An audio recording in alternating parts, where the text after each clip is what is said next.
Gusto sa tatlong ayaw mo kay Carla? Tatlong gusto? Oo. Tatlong gusto? Ito.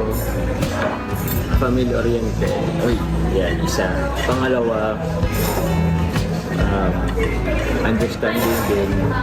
Pangatlo, siguro makulit. Makulit. Sa ayaw naman sa ayaw. Sa ayaw, Sabihin ko yan. ha? Ayaw ko kay Carla, ganyan. Ha? Ayaw ko lang na Yan. lagi kami magkahiwalay. Uy! Tapos, Ayoko hindi siya nakakausap sa akin. uy, grabe naman.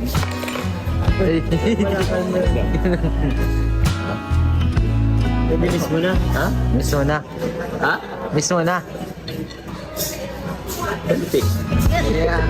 Pero, syempre, alam ko naman na maintindihan ka kasi busy lang si Carla sa school, kaya Ako naman, understanding naman tayo. willing to wait ka lang din naman pa rin, di ba? Ha? Willing to wait ka. Na? Kasi pag busy siya, inaintay mo Ano naman bro, makausap. kasi anytime naman, since diet naman siya nag-aaral. So, malapit ka.